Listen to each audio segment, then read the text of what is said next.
Record. Hello, everyone, and welcome to Hope. My name is Tammy Lynn Connors. This is my YouTube channel and podcast, helping other people evolve. I love doing this, and I love doing this so much because I get to meet such amazing people like Marvin here and his wife and his little boy this weekend. How are you today, Marvin? I'm doing well, Tammy. Awesome. So I got you guys, I always tell you the little stories of how I meet people because God always just puts people in my life. It's so amazing. I used to say it was crazy, but really it's just amazing. So Marvin and his wife and his little boy were at the reggae festival I was at this weekend in Vegas, Rise Up Reggae. And we had so much fun. Well, Marvin was walking, he's a photographer, and he was taking pictures. And Sunday, I think it was Sunday, I had on, it was an outfit I had bought in St. Martin I bought that in 2000. I can't even believe it. I'm like, it was 22 years old, and I got to wear it. So that was cool. So anyways, I was walking around, he asked me to take a couple pictures. I was like, sure. Well, then I see the little guy, and how old is your son? He's 1 year old. And what's his name again? His name is Mutombo Jasiri. Which means?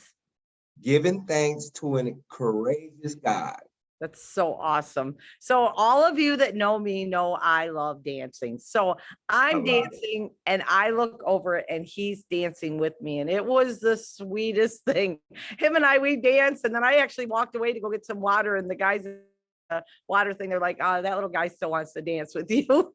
So we danced some more, and it was so much fun. So anyways, a little bit later, I ran into Marvin and his wife again, and I was chatting with Marvin, and I said, are you a photographer? We talked about where the pictures were going to go and things. And then I explained to Marvin a little bit about Hope. And of course, as my son said, when I told him that I met you, he's like, of course, the little boy's dad doesn't work a 9-to-5 job, Mom. Of course, he's got a story of hope. So Marvin shared a little bit of his story of hope with me, and I'm going to go ahead and we're going to just dive into who Marvin was and who Marvin is today. And Marvin, wherever you want to start with. I mean, I know that when you talk to me a little bit about your struggle to a strength, you have a very powerful story, and you're blessed to be here, I know, and I'm blessed to have met you and your wife. So yeah. So if you want to start, I don't know, younger Marvin, where you came from, what all happened? Well, we'll start with the younger Marvin. We'll go 17 years old, younger Marvin, into the streets. A known gang member at the time, quite popular gang member, attitudes bad, behaviors bad, selling drugs for money, just doing things that I shouldn't be done. One thing led to another. I wear red, other people wear different colors to promote their neighborhood, their gangs, their signs, what have you. Had a confrontation with an opposite guy in the gang who was 17 at the time as well. Exchanges was made. I fired a couple of shots. Come to find out, a young man, 17 years old, by the name of Demetrius Wallace, had lost his life to a one gunshot to the side of his head. At the time, me being young, when this happened, it happened a day after my 18th birthday. Okay. So me being young and naive, not knowing the seriousness of life, not even knowing the value of human life, it was just, it happened. I'm dealing with it, and there I go. So fast forward a couple of years off to prison, still doing having gang membership while incarcerated, still selling drugs, doing while incarcerated, participating in gang activity, just in different forms and different ways, but it still existed while I was incarcerated. 10 to 12 years go by, my grandmother passed, and right before she passed, I was being funny with her. She came to see me. Okay. And I told my grandmother, I said, I have a head with no screws in it. I was quoting actually a rap song from Tupac Shakur. And at the time, my grandmother leaned back and she looked at me. She said, God is so amazing because you just said the thing that's going to change your life. I said, why? She said, because you had a head, no screws in it. That means you're not going to stay stuck in what you're doing. So you're eventually going to change. Whoa. And probably 3 to 4 months later, she passed. Okay. But that's the only thing that stayed on my mind. It's like, wow, I was being funny with her, but she really gave me some wisdom now that is draining itself into my life, pouring itself into my life. And so from there, I just started reading a lot of scripture, spiritual material, start really weeding out the people I were around that I knew were bad influences. And then I stopped hanging with people that I was influencing as well, because I knew that I was influenced. Right. So God started moving me to different prisons, making me find my way, making me struggle, but find my way. You know, it was difficulties in the path. A lot of things were testing me, and I was failing out a lot of them, 95% of them. I was actually failing.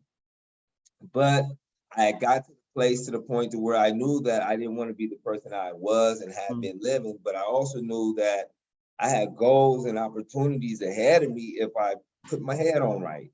Right. And walking through prison yard one day, I meet a guy that I'd never seen on the yard before, but he asked me, like, what's the one main thing that you want to do that'll make your mother happy? I said, you know, she always wanted me to graduate from high school.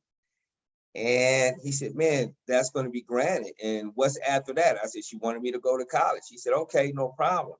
I didn't think nothing about it. 2 or 3 weeks later, I get called into the classification office for transfer. Out of the blue, it doesn't happen like this, but they transfer me. And the lady says that I'm transferring you. I don't know why, but you got to leave. I said, okay. But I want to go to this prison because it's close to my house. She said, I don't think I can get you there. So she doesn't send me there. She sends me to a faraway prison. Okay. The moment I get off the bus, an inmate comes to me and say, hey, man, we're having a pilot program for college. We need people to join, and you look like the person to participate. Are you willing? I said, yeah, I want to. So I end up graduating from college with an AA degree in social science. Yeah, I'm so happy. I'm still happy that with social science, dealing with people. Right. Then later, I end up going back to get my GED. So I did it backwards. Oh, you did it backwards. I did it backwards. I got Awesome. an AA degree in social science and then a GED later on. Awesome. But doing that transformation in prison, receiving education, changing my mind state, I end up setting up groups where people were studying for, you know, school. Eventually, I end up evolving into self-help programs, getting involved with it. I didn't have a drug or alcohol program, but I did go. I participated, supported people that I knew had issues. Okay. But my issue wasn't that. I knew I had a gang membership issue, and it was more dealing with violence. So I was able to help an organization while in prison called Criminals and Gang Members Anonymous. I helped start their foundation. I helped create the programs that facilitated in the prison. I was actually like the head facilitator for 3 years. Wow. So that was one of my biggest achievements when I started in prison and helping people. I was able to start a journaling program where I had guys. At first, we were just journaling about different things, maybe football, maybe soccer, whatever. But as time went on, it got more personal. We started writing to where we're dropping letters in the bucket and reading individual letters, and it was tear jerking. But people and individuals were changing. But God is so good, because in the process of this, I don't know, the administration is looking at the things that I'm doing and the people that I'm changing, that where they called me into the office one day and transferred me to another prison. But this prison I wanted to go to because it was a lower institution. Okay. And so, which is a level 2 prison, where you just really have a lot more. It's not freedom. Right. But it's more than what you can do in a normal state of incarceration. Okay. You know, I fast forward a lot. I missed a lot in between. No, that's okay. That's okay. Because it's a lot. And so yes, I know when you said when everything happened and you got sent to prison, how long of a sentence did you have? I got sentenced to 26 years to life in the California Department of Corrections. Okay. And having a life sentence, getting it in the 70s or 80s, or even in the early 90s in California, you're pretty much doomed to die in prison. Okay. They're not letting lifer inmates out of prison. Okay. Again, going through the transformation of changing and going through college, they taught me how to create portfolios. Okay. So while incarcerated, I started creating a portfolio. But as I create this portfolio, I realized, like, I have not done nothing good in prison up until me going to college. So my portfolio was just a black mark. Mm, But as I start changing and going and getting certifications, going to get vocational trades, it start changing. And I remember one day showing it to another lifer, and man, I'm like, man, I'm trying to create this portfolio. I know everybody goes to the board, we all get denied, but I want to present this as my resume of life. I called it a interview for society. I wish I would have had time. I would have grabbed it, showed you the book. I oh brought yeah. the first copy of it. But I actually went in front of the board of prison terms. They denied me 5 years. But through the whole meeting, trying to get approved to go home, they denied me, but only good things. Man, this is awesome. Never seen it done before. Get guys to do this. This is what's going to make you presentable to society. Mm, So within my 5 years of being denied, having to go back, my mission was I wasn't even working on my portfolio no more. I started helping everybody else in their yes. portfolio. Yes. And a good story here is that I ended up helping a guy who's white, but he was more of a Nazi white guy we couldn't associate and have regular conversations, but we were participated in a vocational class together. And while in the vocational class, him and I did speak, not much, but we spoke. And I knew he was a lifer inmate. He came to me one day by another inmate and said, "Hey man, I heard that you create portfolios. I want to know if you can help me." And I was like, "Yeah, but I can't help you in vocation class because I'm trying to learn here, but I only can Right. help you out here in the mainstream where everybody can see." He was Oh like, boy. Oh boy. "Nah, I can't do that." I'm like, "Well, that's the only way I can help you." Mm. About 2 months had passed, and I was down there playing chess with a friend, and he came and sat at the table. He says, "You know what? If it cost me my life to get in here, I guess it had to cost me my life to get out, but I need your help." Oh, I helped him. He went in front of the board of prison terms. He wasn't denied 5 years. He was only denied 1 year. oh, And it wasn't because the portfolio got him to be denied 1 year. No, only was because he didn't have family to go home to. So they gave him a time to where he had to find a facility that will accept him to come home. But that okay. was the first time that made me happy because he was the first guy that I know went in front of the board in prison terms and got a positive review. When he came back and told me he was so happy, he Oh, almost hugged me. that's awesome. Yeah, That's so so awesome. mhm, And what a fulfillment for you just to know that, right? indeed, indeed. And I give value to the education because prior to me going to this college program, I didn't have I never had a weird idea to do anything like that, Right, right, you know? right, And so it led me and guided me and it shaped my brain to think differently. right, right. Because like you said, why I caught when you said, at 17 in the gang, no value of life, really, right? It At was all. just, yeah, at all. Now did you like, I know you said around 17 in the gangs. Were you in the gangs before that? About uh, about 13, 14 years old, I was meddling in the gangs. Okay. Because my community that I grew up with is, I won't say it was a gang infested neighborhood because it was just a lot of guys together who end up turning into gangs based on other circumstances. Mm-hmm. Yeah. So playing Pop Warner football and Little League baseball where us as kids grouped together, getting 13 to 14 now, summertime, parents are going to work and you have all summer long to be outside together. That was it. Yeah. Yeah. That was Wow. it. Now, do you have any siblings?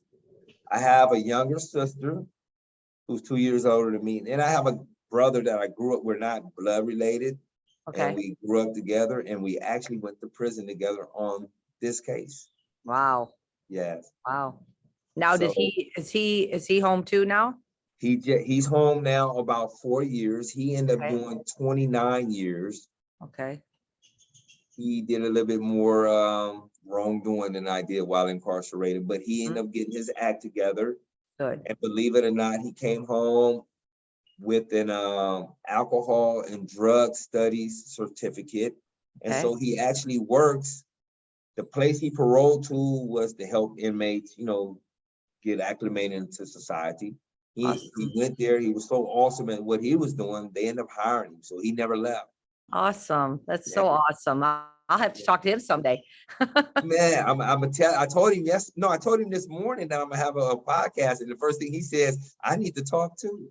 Yes, yes, awesome, awesome. So here you are today, and like I said, this weekend, meeting you, your beautiful wife, and your Yes, little guy, and you have an 8-year-old too, I correct? have an 8-year-old. His name is Infame Shakur, which it means king. King. Okay, awesome. Now, I didn't get to meet him, but I'm sure he's No, just as adorable yes, he is. as your little guy. So Yes. as I was talking and I asked you, so have you known your wife like your whole life? And then you shared with me how you met your wife. And I think you Yeah. said November 1st, it'll be 10 years that you've been out of prison, correct? November 1st this year will be actually 10 years, a 10 years. decade that I've been home. So I'm so blessed with that, because in prison, people always say, like, you want to match the years home that you did incarcerated, and that's the break even point. Now you begin to live your life. Right, right. So I got So 50 more years. if you don't mind sharing with us how you met your wife, because I think that's just an incredible story too. Well, after about being home about 4 to 5 months, I received a call from a younger cousin of mine, and she asked me to go to a music concert, and I was like, nah, I don't want to go. At this time, I wasn't working, didn't have no job, didn't have no transportation, so I felt uneasy asking people. And so she was like, you should really go. I'm like, nah, I'm okay. Hung up the phone. About 20 minutes later, she calls back, says, you know what? I've been thinking about it. You really should go because you might meet the person of your life. I'm like, okay, I'll go. Went downtown, standing in line with my cousin. I seen Nikki, who I didn't know her name at the time. She was walking by, and I told my cousin, I said, that's who I'm gonna have a baby by. And she said, what? You don't even know her name? I said, but I'm gonna have a baby by her. And we laughed, and she got in line about 4 people behind me, and I never said a word to her. Well, when they started letting people into the facility for the concert, I went to scan my ticket. It didn't scan, so he told me to stand to the side. 3 or 4 people went by. My cousin goes in. 3 or 4 people goes by, and Nikki comes up to scan her ticket. It wouldn't scan, so he told her to stand to the side. They scanned about 5 or 6 more people. They advised us to go to the ticket box to get new tickets. So we went up there, the stairs together. I walked behind her. I let her, as a gentleman, let her in front. She gets a new ticket. I get this new ticket. I'm standing behind her in the line. Still haven't said a word to her at all. Right. So we go down the stairs. He go to scan her ticket. It wouldn't scan. I go to scan my ticket. It wouldn't scan. He stands us to the side again. A lot of people go by. He sends us back up there. So this time I said, this got to be God. I got to talk to him. So Right. I said, hey, wasn't planning on speaking with you, but I told my cousin I was going to have a baby. Her eyes got big and was like, I think she just came in the house too. And her eyes got big and was like, you gotta be kidding me. I'm like, yeah. So we talked that night. I walked her to her car. It was late that night, and she was so impressed. Like, you walking me to a car? I said, yeah, I want to make sure, you get home. We exchanged numbers, and 10 years, well, 8 years for us later, here we are. That's so amazing. It's so amazing how it's just you didn't tell me that you told her that you told your cousin that. That's funny. Yeah. I can imagine just yeah. just by meeting her, I can imagine her eyes getting so big because she has big, beautiful eyes anyways. Yeah, she was big. But since then we had a wonderful relationship. We have 2 kids since then. We have multiple small businesses that we have created, hoping to blow up big. And as I expressed to you, like, one of the things I want to do is podcasting. So, Uh-huh. and it was funny that morning, her and I was talking about it. So when you approach and we start talking and you approach and said what you had, it was just like, for me, that was like God saying, like, listen, I'm gonna put you on this side of the camera now, but eventually you're gonna be on the other side. That's So, right. so That's right. I can't wait for that podcast because I know it's yeah. going to be amazing because both of you are just so relatable to people. It's just like you have that draw and people can chat with you. I mean, look how easy we chatted, right? And we thought that about you. Like, it was just like, we knew you forever. Right. Yeah. It's so awesome. And then when we were at the event Sunday night and you guys, your little guy was with, I think you said your sister-in-law. Yeah, Yeah. sister-in-law. And then you came up and danced with me. I was like, oh, this is perfect. You Yeah. know, yeah. I had seen you from the distance, her and I were in the back, and I said, I'm gonna go dance with her. Yes, and I appreciate that a lot. Yeah. Yeah, so I think I look at I don't know anything about gang relations or anything like that, but I do have a question. Yes. Was it hard for you to, like, I know I hear a lot, like it's hard to get out of a gang. Was it hard for you to get out of the gangs? No, I think it was, well, let me say this. Particularly for me, it wasn't hard to get out the gang. Okay. I will say this is that I never did anything. Being in the gang is wrong. Let me say that. But Right. I never did in the confines and boundaries and the respectable level in the gang. I never Okay. did anything outside that to where when I told people I'm hanging it up, it wasn't like, what? No. Right. And not only see, it was different because the way I exited the gang was on such a good terms and relationship that they seen the progress that I was making, that a lot of the guys started going to school, going to vocational training. Yes. I have a friend that I'm laughing because he came home and him and I don't speak now, but while we were incarcerated, initially we didn't speak. And Okay. he spoke against me because a lot of the younger guys from our gang were going to school, going to get vocational training. And he didn't like that because he felt that he was losing his control. Mm-hmm. Well, after I received my degree and ended up getting transferred to another prison, he ended up going to school. And not only did he end up going to school, he ended up going and getting a double major degree. Wow. Yes. Wow. Yeah. So I'm blessed with that. But unfortunately, he came home and I said something to him that he didn't like. I just told him that from our gang, like, don't come home with the expectation like things are going to be the same. Not meaning like coming home and being in the gang, which he thought, like I was saying, like when he come home to the gang, people would not, how would I say this?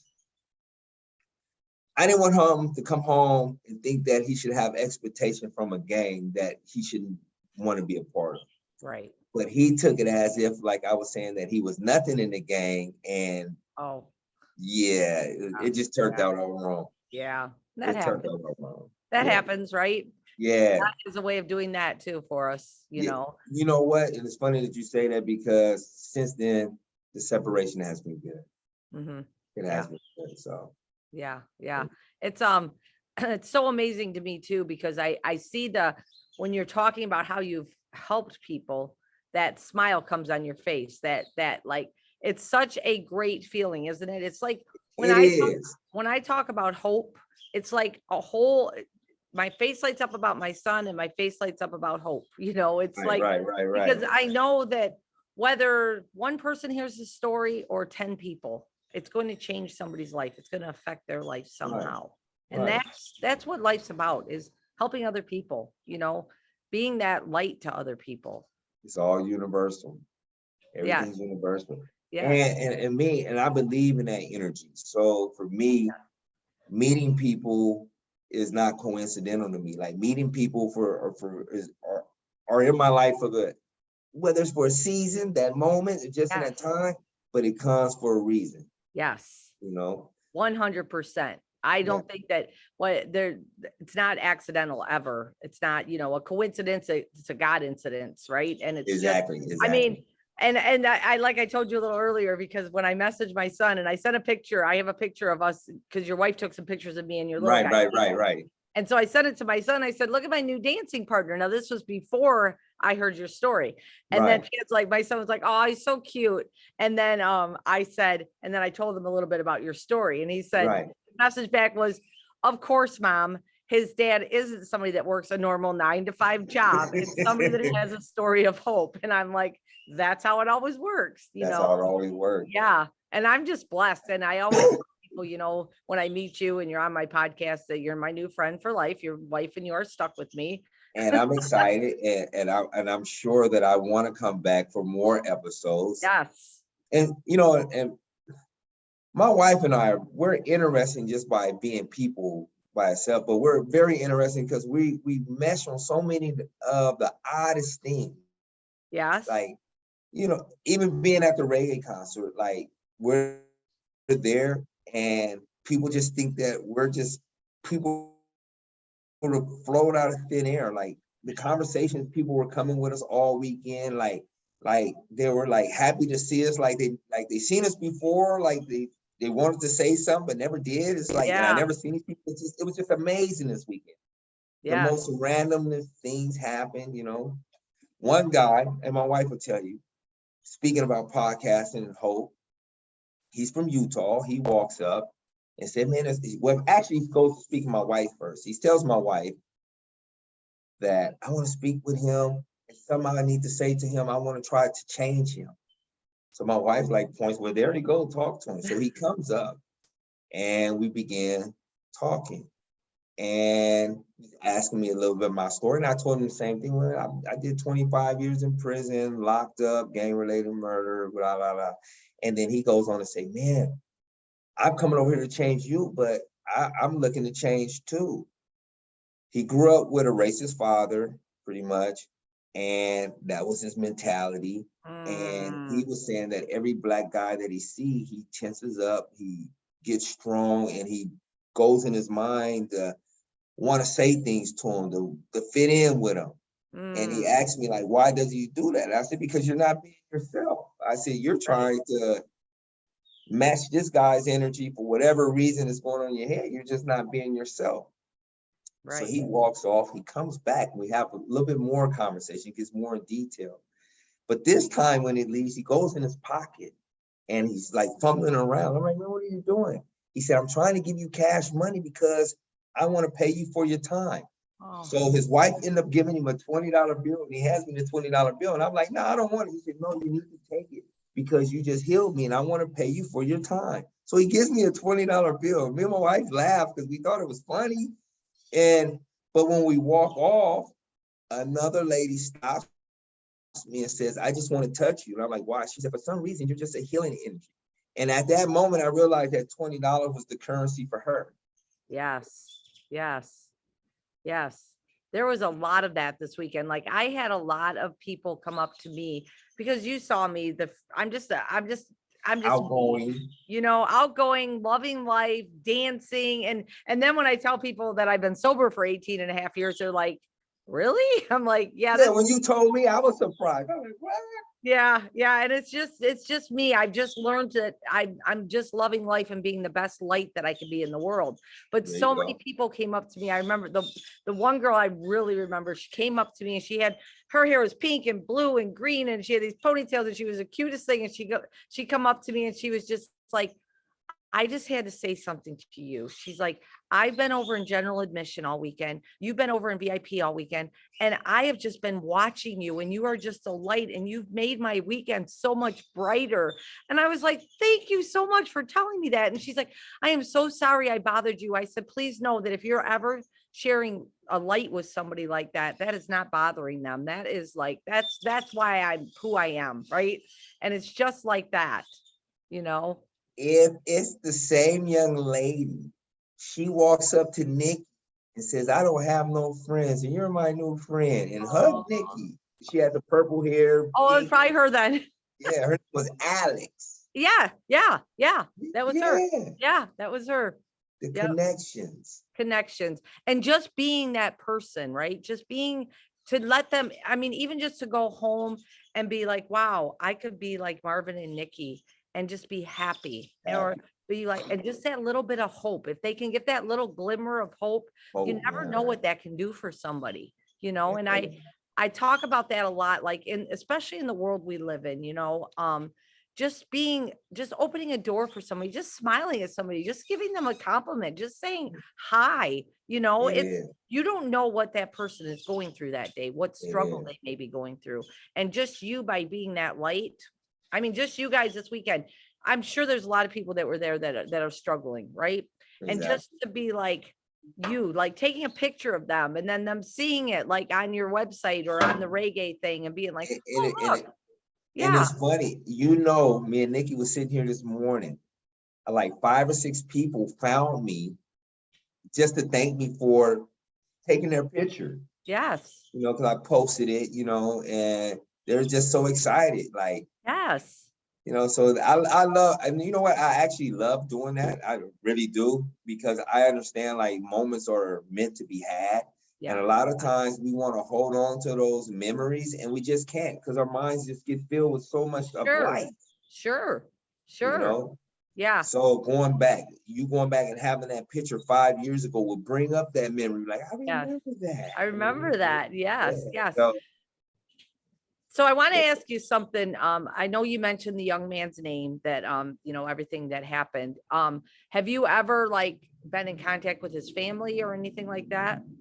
No. more stories behind that. Yeah. Okay, another story. Life is, this is why I know God is good, and this is why I believe so much in the energy and the universal powers and forces behind it. Because we're all this close. Mm-hmm. We're all this close. My mother's older brother, my Uncle Gary's wife, Marie,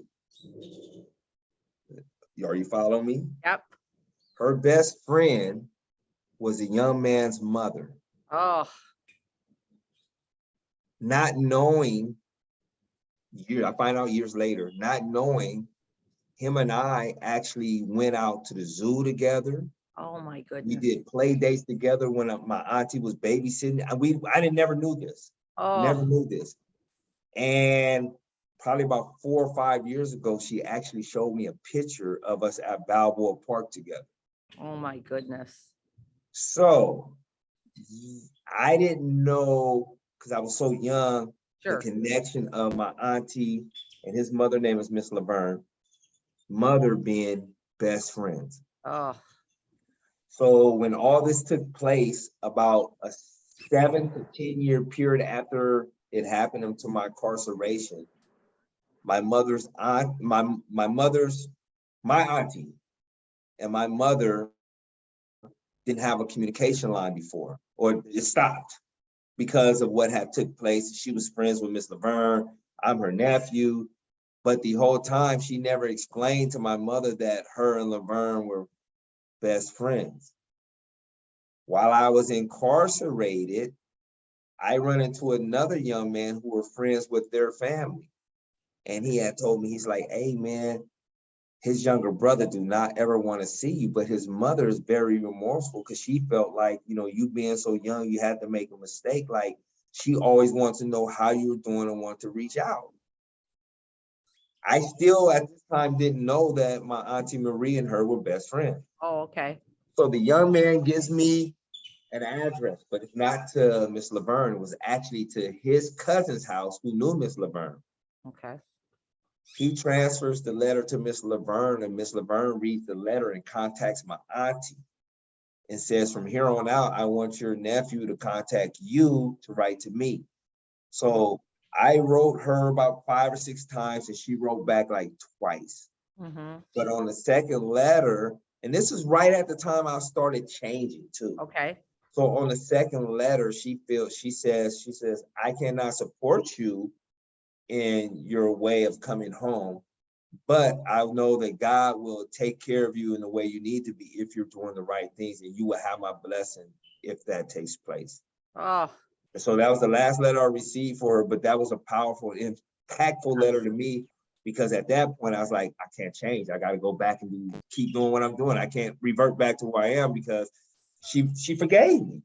Right. Right. So after reading that letter, I just got more into myself, reading more, educating myself more, and becoming a better person, you know, because I've taken her son, Mm-hmm. she has more kids, but something precious from her. Right. And I knew that that's hard to forgive. Right. That's Yeah. hard to forgive. Yes. Yes. And that's why I asked that, because I think about that, because and if that ever transpired, and I do know that happens, I've heard of it happening, Yes. I mean, we do go through life and we do make mistakes. Some are a lot bigger than other mistakes, Wow. no, to listen to your story is just to me, just shows people that life can change. People can change. You know, they talk, people are like, oh, they'll never change. That's not true. Not It's not true. true. But it all comes, it has to come from you, the change, right? The Like you said. individual. It's the Yeah, individual.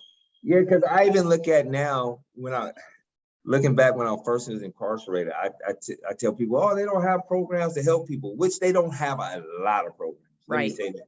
And they don't Right. have programs to really gear you from incarceration to living out in society. They don't have those Right. programs. Right. But what they do have the simple network of AA, NA, and other little small Christian-based self-help groups to where it may not be enough to cure your whole thing of what you're going through, but it'd be enough to put you in perspective and focus to begin to look at yourself and gain that insight. Yes. That's Yes. the insight. Yes. To be able to have perspective of yourself, to know what causes your triggers, when those triggers happen, what's your reactions to those triggers, and begin to learn how to respond. Yes. Yes. That's huge, the response. And I talk about that a lot, even in my recovery, because I tell people, because they're like, oh, you're so strong, 18 and a half years. Well, I mean, I've had to go through a lot to get where I'm at today. Like this has been a process. And over the last 2 years has been the biggest learning journey and process for me. But I tell people, you have to learn to live life on life's terms. Then it's not like we walk outside and there's a big bubble around that says, oh, I'm going to protect Tammy every day from death or anything like that, right? Or people being mean or whatever. But now I have those tools to use. And that's this thing, like starting with NA, AA, or whatever they do have to offer in prison. If you can just start with those little things, what happens is your mind, this mindset starts changing, you know? And I think a lot of it is the fear of change for people, the fear of, well, what are the other people going to think of me? Just like when you explained about the way you said Nazi guy, right? Correct? Right. Yeah. I mean, we think about that. Like he was like, oh, I can't talk to you outside because of what my people are going to do to me. Exactly. And then one day he was finally like, I can't live like this anymore. Yeah. Right? So well, he realized his need of freedom versus incarceration was stronger. Yes. And that goes with change with anyone. Like I have a nephew who has plenty of family that can support him and live well, but he's a guy who says, I don't want to live, I want to live homeless. But I say that to say this, is that he decides that. Yes. That's his choice. Yes. He really decides that. Yes. And when it changes for him, he makes that decision. But I say I'm illustrating this point is because it's only when you're ready. That's right. That's right. Only when you're ready. That's right. Because prior to me being 17 years old, prior to me being in the game, I come from a family who, my mother was an entrepreneur. She had her own business, Clean Bright Janitorial, which she ran for 20 years, successful. She then went into real estate, Olive Tree Realty, became her own broker, sold house up in from Southern California. My father, on the other hand, he owned a towing company, Tow You For Less. He owned Tow You For Less. So I didn't come from a family that was on drugs, did alcohol. My parents were hardworking parents. Right. My mother was educated. My father didn't have a high school, still don't. Well, he does now, but he was a businessman. He owned his own business, several businesses. But I'm illustrating is that, like, with me, I chose to do those things outside of what my parents was doing. And one of the main reasons I chose to do that, because I couldn't accept their responsibility. I couldn't accept their work ethic. I couldn't understand their discipline. So all the things that make a person strong and healthy and wealthy in this world, I didn't want at that time. I wanted opposite things. And I thought selling drugs, because I was making $500 or $600 at 14 years old a day. I'm not gonna go out here and do all this. And I'm doing that. Right. But longevity says they're okay. Right. I didn't make it. Right. Right. Yeah.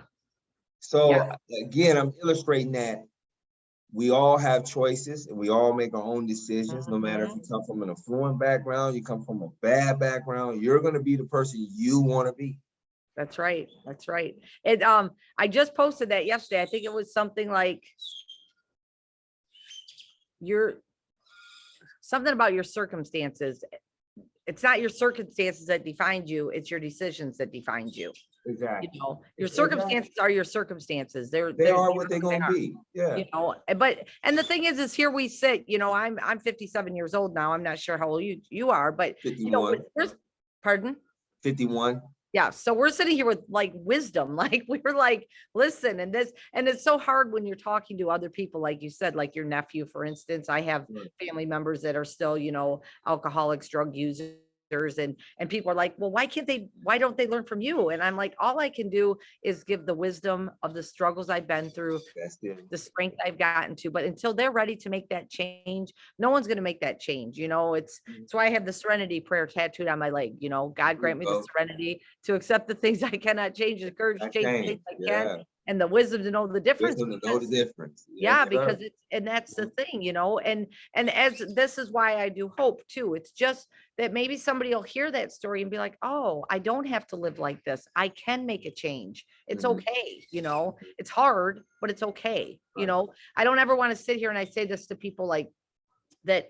Yeah, it was easy for me to get to where I'm at today. It hasn't been easy. And I'm sure for you, I mean, I've only sat in jail overnight one time and it was horrible. I said I'd never go back. So I can't imagine that, you know, but to know what your grandmother, I love what she told you, you know, that you know, since the screws are loose, guess what? You can still fix it, right? Still fix it, yeah. So, you know, wisdom. that's wisdom. And that's, you know, and people, you know, when you're talking to younger, of course, you know, they're looking at you like, whatever, you're old, right?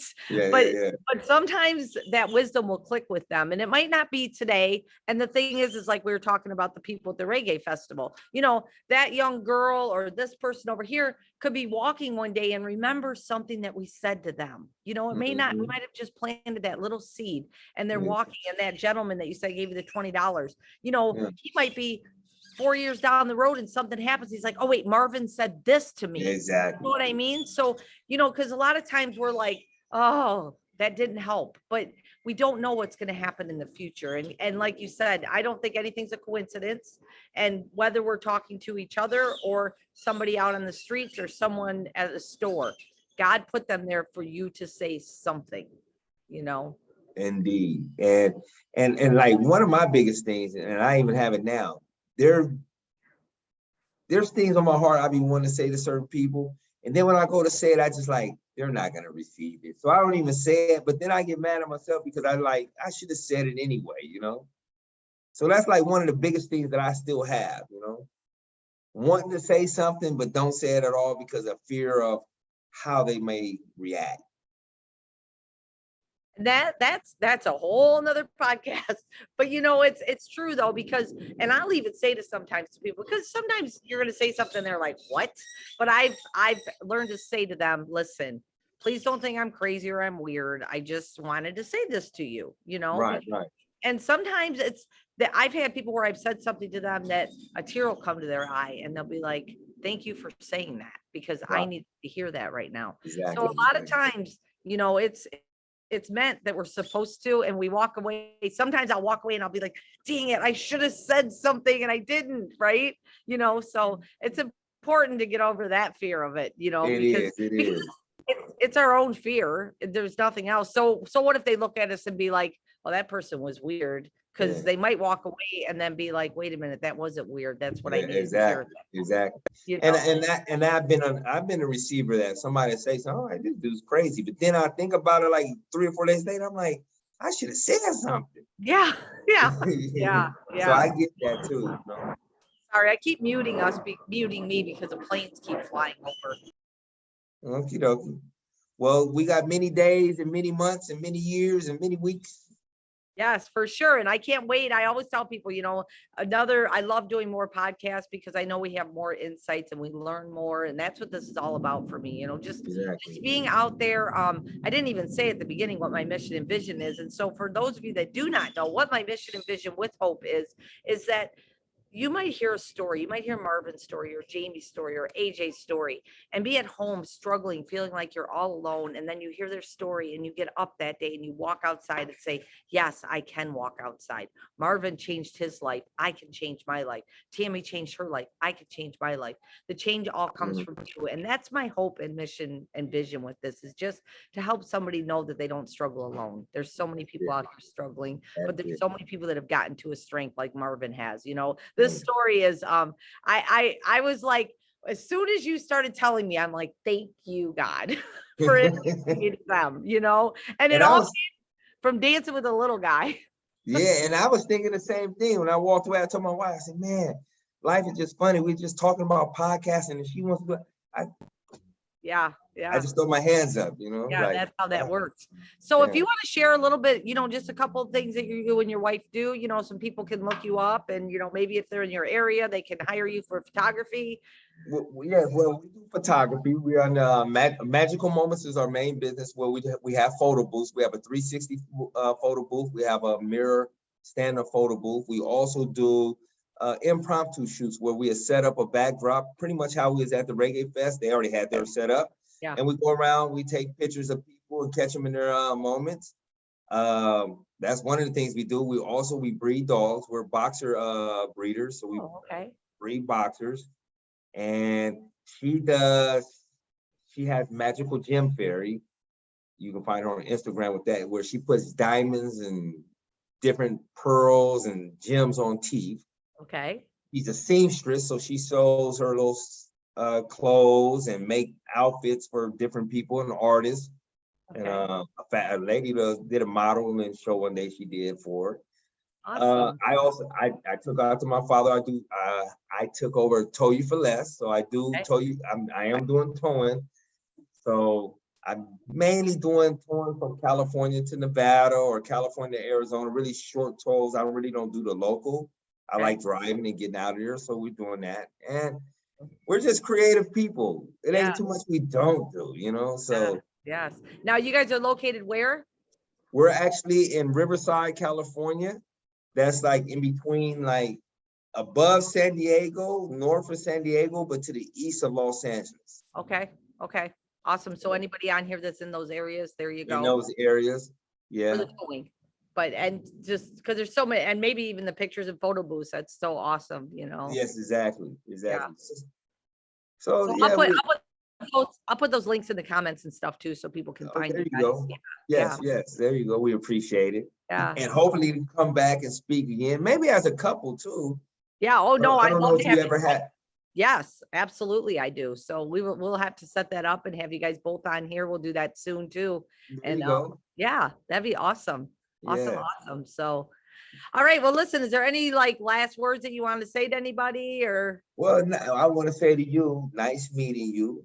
So nice meeting you. Thank you for the lovely conversation and spending time with my young son and dancing the night away. I'm happy about that.